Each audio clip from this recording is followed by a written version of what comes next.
vou convidar a doutora Daniela Vital, neurologista. Por favor, doutora Daniela. Bem-vinda, querida, tudo bem? Tudo bem. Prazer recebê-la, por favor, sente. Prazer é meu.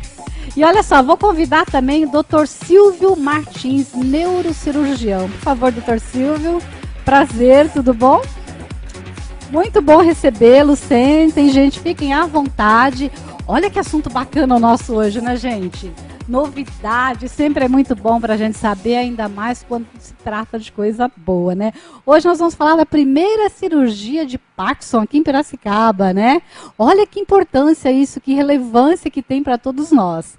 Lógico, né, gente? Você já fica pensando, como assim cirurgia de Parkinson? É possível fazer uma cirurgia de Parkinson, doutora? Sim, hoje em dia é possível fazer uma cirurgia para colocação de eletrodos profundos no cérebro e amenizar os sintomas da doença de Parkinson. A cirurgia na doença de Parkinson ela ficou um tempo um pouco abandonada, porque quando foi descoberta a doença, ela foi bastante explorada, mas depois do advento da medicação da levodopa, ela caiu no esquecimento, mas hoje a gente sabe que a levodopa ela não dura por muito tempo.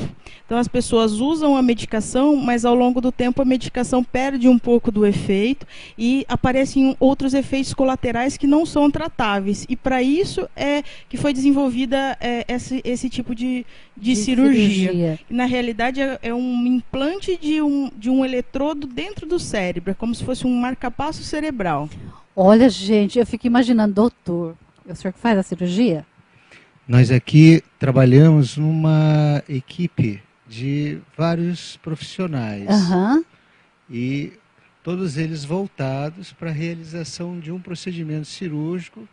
Isso envolve o pessoal que faz a neurologia clínica, a neuropsicologia e nós reunimos também médicos cirurgiões que têm essa competência, né, de tratar áreas do tecido cerebral que são muito profundas e bastante eloquentes e que podem sofrer uma pequena interferência de um eletrodo, como ela coloca aí, e com isso mudar as características, as manifestações da doença. Então quer dizer que do próprio cérebro do paciente vocês retiram alguns eletrodos, é isso? O termo exato é esse mesmo? Funciona de uma forma semelhante ao marca-passo do coração. No coração, o que se quer é regular o ritmo do coração. Então, através de impulsos elétricos oriundos de uma bateria e um eletrodo que é colocado em contato com feixes nervosos. No coração, é uma forma periférica de você aplicar essa metodologia. No cérebro, você entra dentro de núcleos do cérebro e você deposita sistemas que podem disparar mensagens elétrico-eletrônicas e modificar a função neurológica, a transmissão do neurônio. Gente, olha que bárbaro isso, não? E aqui em Piracicaba, essa cirurgia já foi realizada, está sendo realizada. Como tem sido a recepção das pessoas que precisam, a procura, enfim? Nós temos instituído isso de uma maneira muito paulatina. Na realidade, nós fizemos o segundo procedimento. Este ano, no ano passado fizemos um. Esse ano fizemos outro. Por quê? Porque nós queremos programar de uma maneira bastante organizada e instituída esse tipo de tratamento. A população também precisa estar ciente, não apenas da cidade, mas isso é algo que pode ter uma abrangência ainda mais regional e de tal modo que a gente possa oferecer esse recurso que pode mudar a qualidade de vida dessas pessoas. Muito, nossa, absurdamente. E o resultado? Ele é um resultado frutífero totalmente? Ou ele tem alguma, vamos dizer, alguma recaída? Ele pode retroceder? Como que é, doutor? Eu vou responder em parte, mas eu vou pedir para a doutora Daniela contribuir com essa resposta. Porque a doença em si, ela é fundamentalmente tratada pelo neurologista clínico.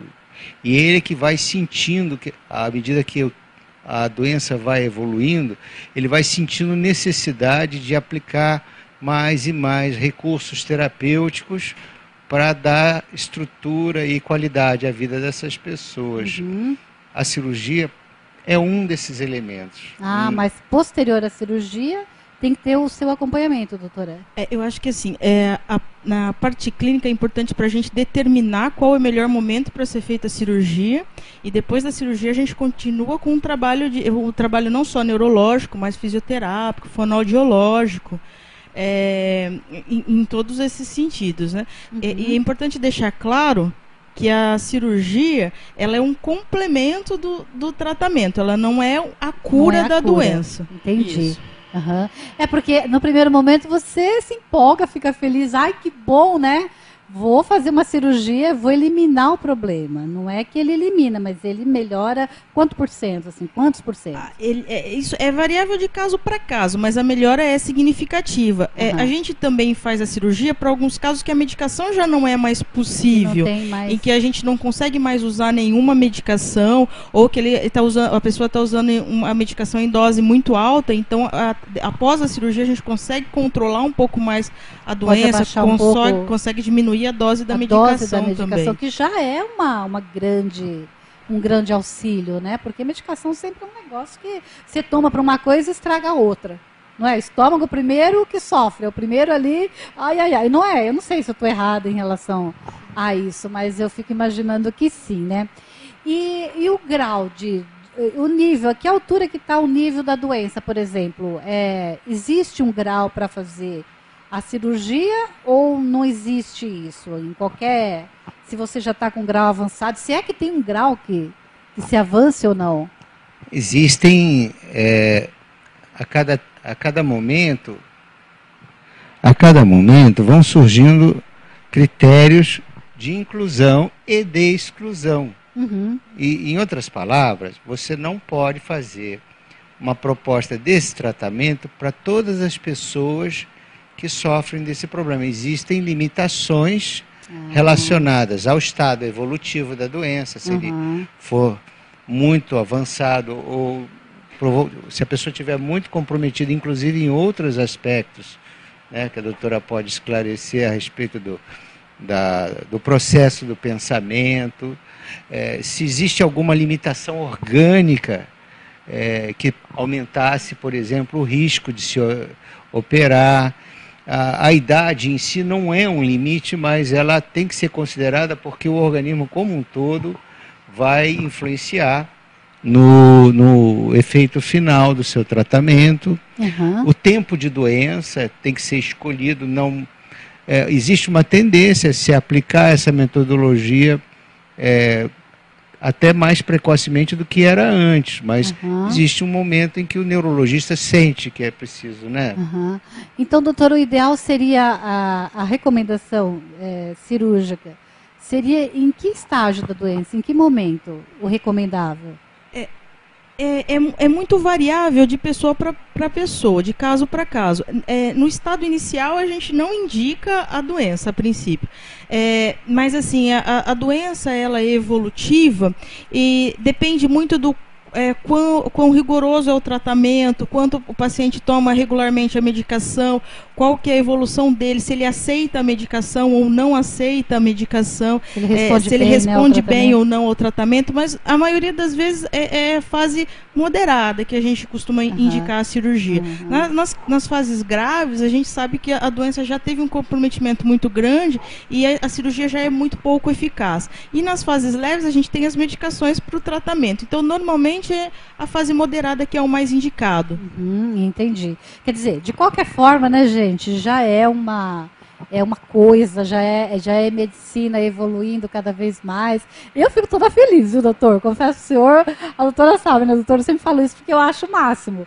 Gente, você saber que de repente está caminhando mesmo para cada vez crescer mais essa possibilidade de cura das doenças em geral, né? Eu nunca imaginei que pudesse existir uma cirurgia de Parkinson. Para mim, totalmente ignorante do assunto, achei o máximo. Falei, gente, que bom, o pessoal que sofre do problema vai ficar feliz, não é, doutora, em saber dessa possibilidade. Logicamente que toda pessoa deve passar pelo seu médico e verificar aí que nível que está a doença e tudo mais. Agora, não existe, vamos dizer assim, como hoje em dia a gente sabe também que para alguns casos a pessoa já, olha, a sua família já tem tendência, já é uma coisa genética, já tem tendência a tal doença, vamos fazer uma cirurgia antes que você tenha.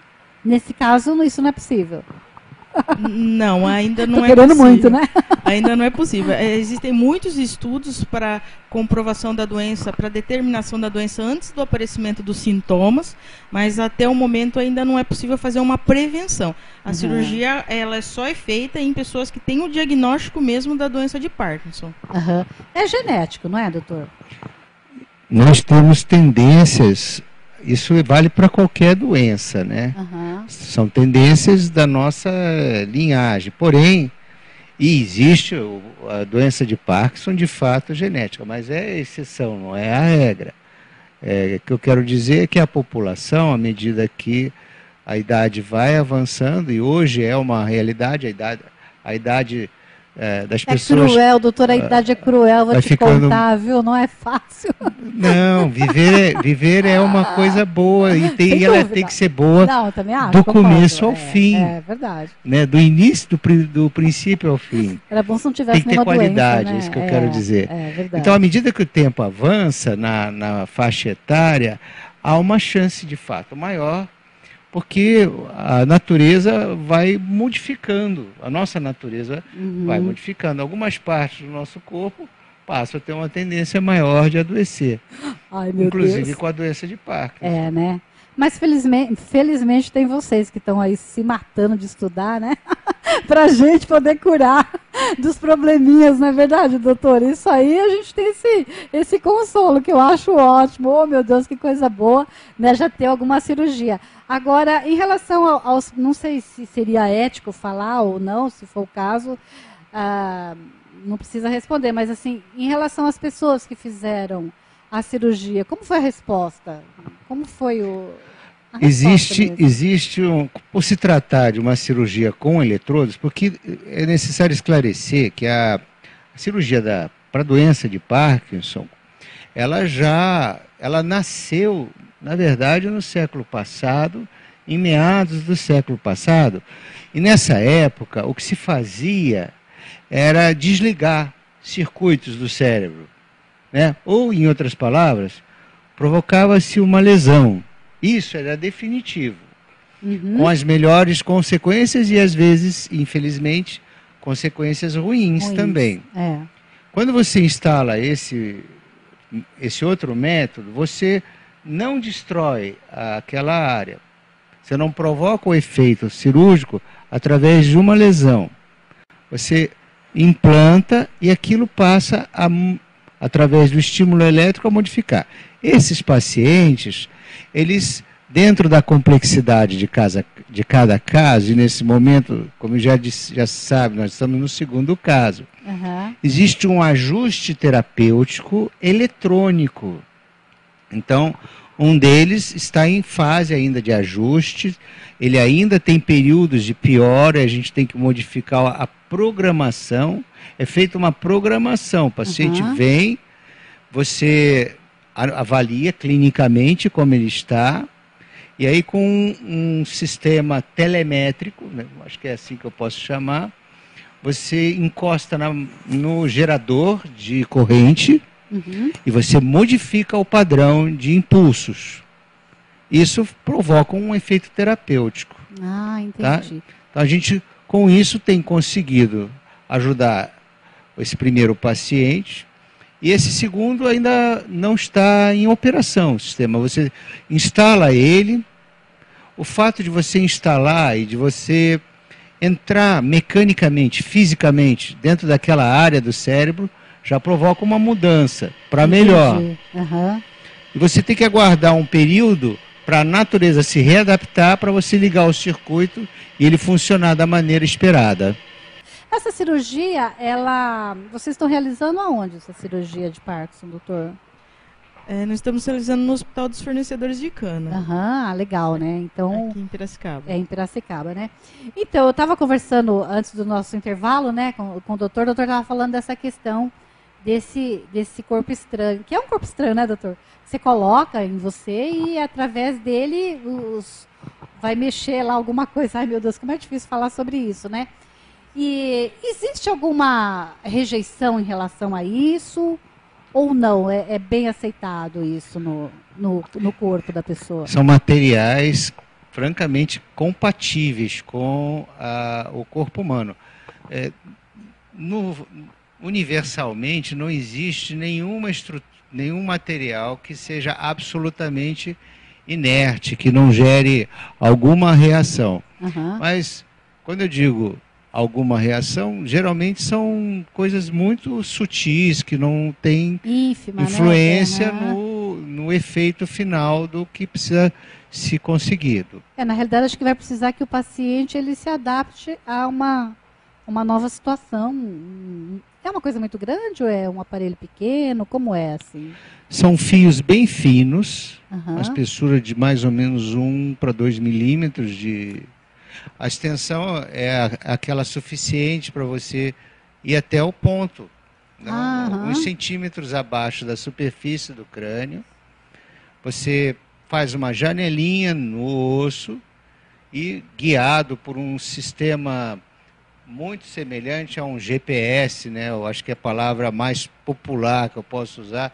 Você utiliza imagens do corpo humano, imagens anatômicas, puxadas de tomografia computadorizada e de ressonância nuclear magnética do cérebro. Aquilo é colocado numa estação de computação, é agregado a mapas da nossa anatomia, e através desse sistema nós temos como se fosse o endereço do lugar que você quer. Por essa janelinha você mergulha lá. Você tem sistemas de avaliação eletrônica, se você está no endereço certo, para que você tenha precisão de método. E aquilo lá sai da área do crânio, passa por baixo da pele e vai terminar num sistema gerador que fica guardado de uma forma semelhante ao do marca-passo cardíaco, aqui na região do tórax. Tá, entendi. Então, e, doutor, o senhor consegue, lógico, o senhor vai controlar isso, né? Se houver vamos dizer, algum fiozinho que escapou ou alguma coisa, o senhor vai saber através desse monitoramento. Quando você acompanha esses pacientes, se acontece um fato desse, né? Um deslocamento de fio, porque é um sistema mecânico. Sim, sem dúvidas. Então, se acontece um deslocamento, ele vai parar de funcionar.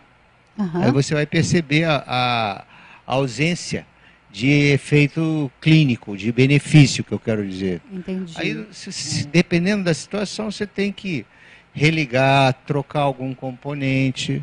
Entendi. Quer dizer, o paciente ele sabe que ele tem que ter uma frequência junto ao consultório do médico para estar vendo como está, né, o aparelho, se está tudo bem. Quer dizer, ele tem que passar pelo médico, ele não pode descuidar.